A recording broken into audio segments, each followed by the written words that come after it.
the folks at No One Asked Us. It's an Illini basketball postgame show. He's Craig Choate. I'm Logan Lee, coming to you after the rather surprise outcome Tuesday night in Champaign, Illinois, taking down Michigan State 56-55. Don't forget, give us a follow on all of our social media. No One Asked Us Pod, at Craig W. Choate, at the Logan Lee. Shoot us an email if you have any questions or comments, things you want to chat about. And as always, like these videos if you're on YouTube. That'd be awesome. Subscribe, share, comment, all of those things. Yes, this is a surprise outcome, I think, for both of us and probably for a lot of people. We went into this game not sure the status of either Kofi Cockburn or Andre Curbelo. Found out shortly before tip that neither of them were going to play. Kofi still seems to be suffering from the concussion issues he suffered during the Purdue game. And according to a tweet that Curbelo sent out, sounds like he is in the health and safety protocol. Don't know if that means he has COVID or what, but something along those lines. So Illinois came into this game without either of those two players, facing a Michigan State team who came into the game ranked number 10 in the country, and alone at the top of the Big Ten standings. And Illinois controlled this game nearly the entire time. The first half, I think it was a 14-point lead at halftime, something along those lines. Something like that. And then they just kind of gave it up a little bit in the second half. And as we talked about, you probably need to talk at this point. I've been talking for a while. You have a tendency to do this to me too. So it's totally fair. But yes, that's what happened. Illinois takes down Michigan State in Champaign, 56-55, to now have a share, at least right now, of the lead in the conference. So Craig, let's get your thoughts. How's morale, as I asked the question during our live stream that we just got off of? How you feeling? Give me your thoughts. Now that the buzzers have hit 0, I feel excellent. I said during the live stream, and when they got the lead in the second half, when Michigan State was making their comeback, I said, this is I forgot the word that I used, but this was a pivotal game of the season. Yeah. You're coming off a loss at Maryland against let's be honest, a bad Maryland team that you should have won. So you're coming off of that loss where you got the doors blown off. You lost by 16 points. It wasn't like you weren't even in that game at the end of the game. So you're coming off of that, which you didn't have Kofi Cockburn, and Andre Curbelo wasn't 100%. And you come in and you're hosting the number 10 team in the country, who's coming off of a huge road win at Wisconsin last week. And then pregame, you find out that Cockburn or Curbelo, both of them, are not going to be playing. So this is one of those games that would impact more than one game, I feel like. Because if Illinois loses this game, you compound that with the Maryland loss. Now you're going on the road at Northwestern, a game that means a lot more than it should, because you're on a 2-game losing streak. And you've been without your big man for 2 games in a row. If you lose this game, that game becomes that much more important. If you win this game, season-defining win to this point, best win of the season to this point, without your 2 best players, who Illinois has been without for 16 of their now 38 games. And there was another point I was going to make, and I completely lost it. I was going good there, and then I lost my train of thought. Long story short, this is a game that impacted more than just tonight. And getting a win without your 2 best players and just battling, because this, like I said at the end of the stream, it was not a pretty game. It was not a pretty basketball game. We've seen a lot better basketball games this season. So to come out and get a win means wonders to this team. Biggest win of the season to date, and we've said it multiple times. Yep. This is the first marquee win Illinois has this season, something that I and both of us really, but I stressed a lot the last few weeks. They just haven't had it. They had their chances against Arizona and Purdue, weren't able to pull off either of those. This is a big win. This is Michigan State, as you mentioned, just came off a big win of their own. We're ranked 10th in the country at the top of the Big Ten, and Illinois takes them down without their two best players. So this is absolutely a marquee victory for this team. Illinois now improves to 7-2 in the conference. As of right now, is at the very top of the conference alone. Michigan State and Wisconsin are both 6-2, so they have a half game lead on both of those two schools. But yeah, it's huge. That's the win that you needed to kind of propel yourself forward. We'll kind of go through some of the stats a little bit, individual stuff at least. Trent Frazier led the way for Illinois, led all scorers, I believe, had 16 points, hit 8 in a row early on in the game. Yeah. Got the offense going and then kind of went silent for a long time. He didn't really do much until the end. But he finished with 16. Alfonso Plummer had 11. And then after that, it was just kind of bits and pieces from other people. Luke Goode finished with 9. Bosman's for Donk finished with 8.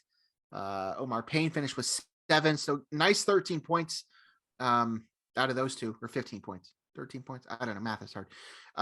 15 points out of those two. 16. So that's something. 16 points. Whatever. No, it's not. It's 15. No. Who are you talking about? 8 and 7. Oh, I thought you were talking about Goode and Payne, the bench. No. Okay. I was talking about okay. Bosman's for Donk and Payne. Okay. But yeah, so Grandison finished with 5 as well. He has not done much from the scoring side. Yeah. Monte Williams doesn't provide anything on the offensive end. He didn't even score tonight. But either way, Illinois comes out of this with a victory. They led 34-20 at the end of the first half. We were pleasantly surprised at this point. Neither of us expected much of anything from this game. In fact, we said it as we were starting the live stream that we weren't even sure if we were going to finish it if this game got ugly, just because of the situation of who Illinois had in the game. And come to find out, they took a pretty commanding lead. Now, they did get outscored pretty good in the second half. 35-22, Michigan State outscored them. But credit that lead they had in the first half, though, man. That really held on. That was the difference. Michigan State never led, I don't think, in this game. Am I right? Am I wrong? No, or maybe very early. Their last lead was 7-4. Yeah, that's the only time they led in this game. They led 5-0, and then Illinois. Yeah, they led 5-0, and then 7-4, and then that was it. They inched their way back. They finally start hitting shots, which is what you said at halftime. But eventually they were going to start hitting shots because they weren't doing that in the first half. They just weren't doing much of anything offensively. So they finally did get going. But unfortunately for them, and fortunately for Illinois, it wasn't enough to get past the Illini tonight. So big win for Illinois at home in Champaign to now sit at the top of the Big Ten standings all by themselves. And to do it without Cockburn and Curbelo is a very nice added bonus. Any other thoughts from this game that you want to highlight? You want any bright spots you want to talk about? Play of anybody in particular? Not really. Just some more additional thoughts to our opening statements here. Out rebounded by 14, 41-27, which anytime you don't have your 7 foot, 290 pound man in the middle, it's going to be tough to out rebound anybody. But Illinois out rebounded. There was a couple other stats that stuck out to me. Free throws. The turnover thing we talked about at one point too. Yeah, it kind of evened out. It ended up being 11-7. Michigan State had 11. Illinois had 7 turnovers. The free throws, Illinois only made 3 free throws. They were 3 of 7. Michigan State was 14 of 17. And Trent Frazier had a chance to nearly ice the game with 6 seconds left or 7 seconds left, and he missed the front end of the 1-and-1. Yeah. And then Illinois escaped because they fouled with 0.2 seconds left to end the game, and Michigan State luckily missed the first one and then for some reason made the second. I just have the game stats pulled up from the Illini. Illinois' last field goal. Do you remember Illinois' last field goal of the game?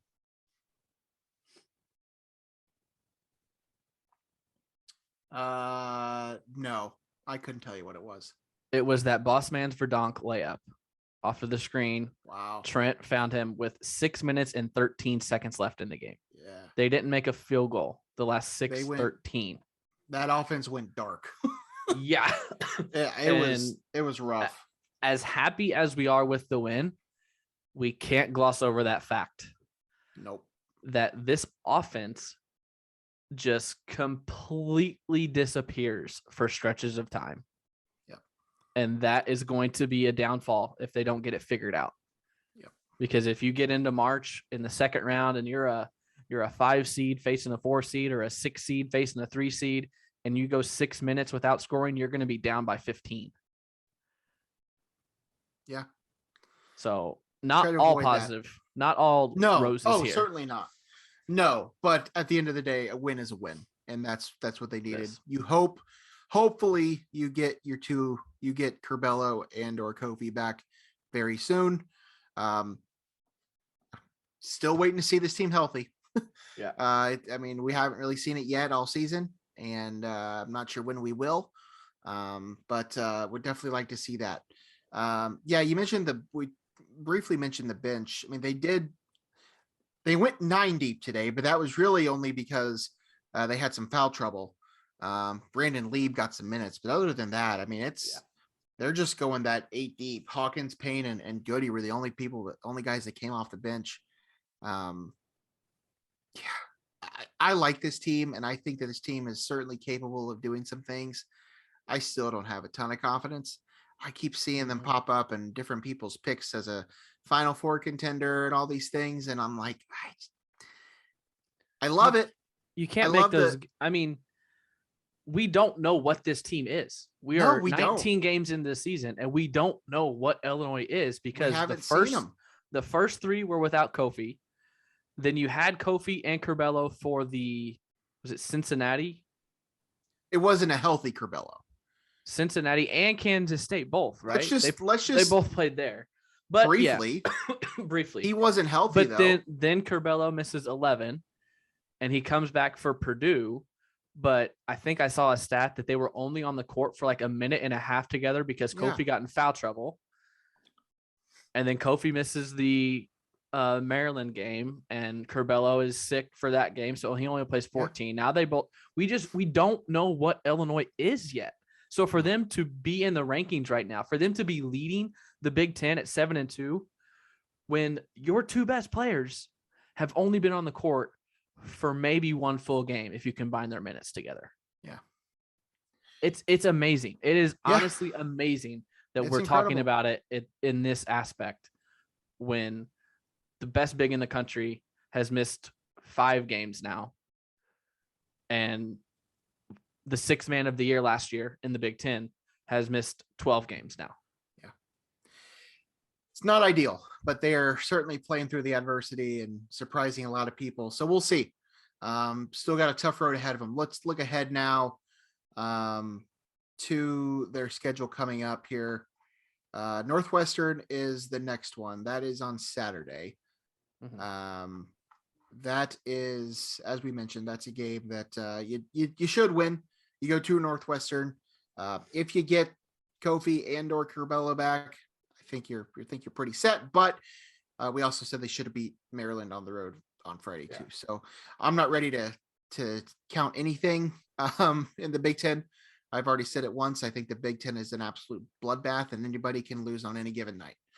And that was true tonight for Michigan State. So Illinois goes to Northwestern on Saturday, and then another big one at home next Wednesday. That's the 2nd of February against Wisconsin, who is also a top team in the conference. When is that? Wednesday? That is Wednesday night.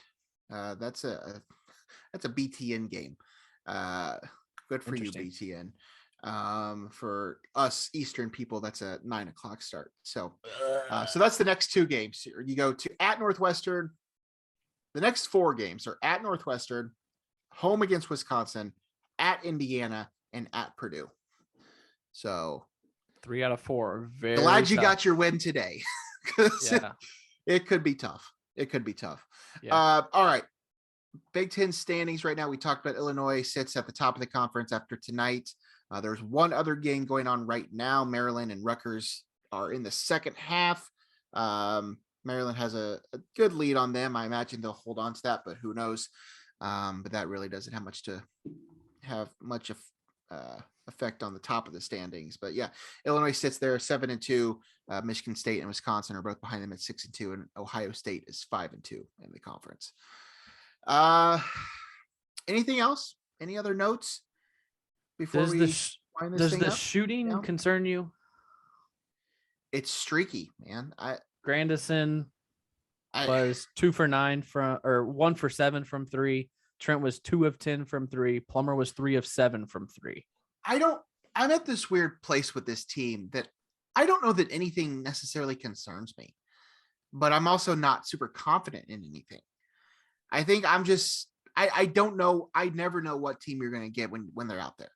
I don't know who's going to be healthy. I don't know who's going to be clicking. Grandison has been a no-show for weeks now.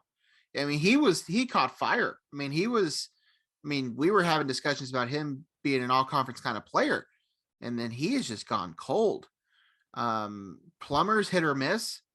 Trent's carrying this team, and he has been for a while, even when Kofi's out there. Kofi hasn't been the same since the COVID pause. So I never know what this team's going to look like on any given particular night. So does the shooting worry me? Yeah, because this team needs to be shooting in order for them to really succeed. But they're also streaky, and they can catch fire, and they could win a game with their shooting, and they can lose a game with their shooting. So there was a 4-game stretch from December 3rd to December 17th against Rutgers, at Iowa, against Arizona, and against St. Francis. Jacob Grandison went 16, 21, 14, 18. He went 2 of 5 from 3, 4 of 9 from 3, 4 of 9 from 3, 4 of 6 from 3.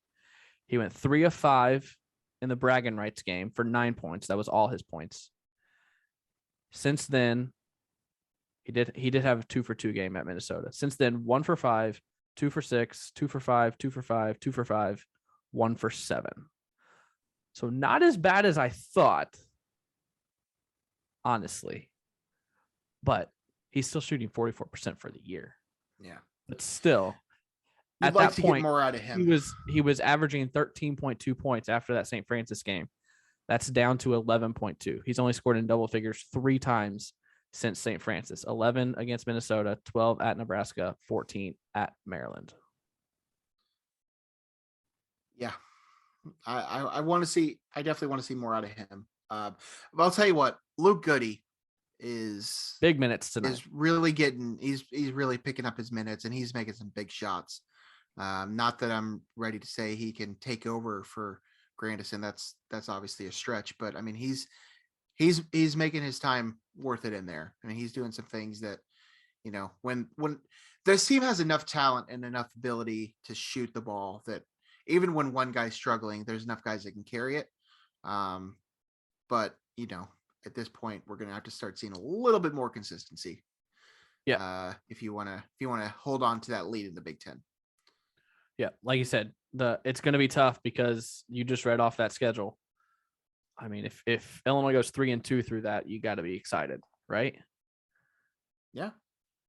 Wait, what'd you say? If they go what? 3-1 or 2-2. If they go 2-2. That's what I meant. Because I was including this Michigan State game in the 5-game stretch. This 4-game stretch, Northwestern, Wisconsin, Indiana, and Purdue, right? Is that what you said? Yeah. If you go 2-2, because hopefully you beat Northwestern, then if you knock off one of those other 3, I think you'll be happy with that. No? I would. Yeah. At this point, especially if we don't know who's going to be playing, who's not going to be playing. I think they could win. I think they could I don't want to say easily. I think there are 3 wins there. I think so too. I do too. I think you can beat Wisconsin at home for sure. Yeah, I think you can beat Indiana on the road too. Yeah. Purdue and Lafayette will be a struggle. That'll be tough. But all right, I think that's going to do it for us tonight. It's been a lot of fun. Tired. Logan's tired. Logan must be going to bed. 9:30. Not yet. I got to go watch more Full House. Arizona UCLA tonight, 11 o'clock. I'm not staying up for that. I'm not. Although that would be fun. All right, let's shut it down. All right. We've been doing this for a while. You and I have been chatting. Thank you to everybody that did happen to tune into our live stream. We'll keep doing these every once in a while. Not every game, but we enjoy it just as an opportunity for the two of us to kind of just chat during games and stuff. So we'll keep doing that. So thank you to anybody that did tune into that. And keep an eye out for when we do another one of those. And as always, thanks for watching these shows. If you have anything you want to send our way, shoot us a comment, shoot us a tweet, DM, an email, whatever. Follow us at No One Asks Us Pod. He's at Craig W. Choate. I'm at the Logan Lee. We will be back with another version of this show of some degree this weekend, probably after the Northwestern game, during the Northwestern game. We don't really know. We don't have rules. But we will see you sometime in the near future. For Craig Choate, I'm Logan Lee. We'll see you guys soon. Bye.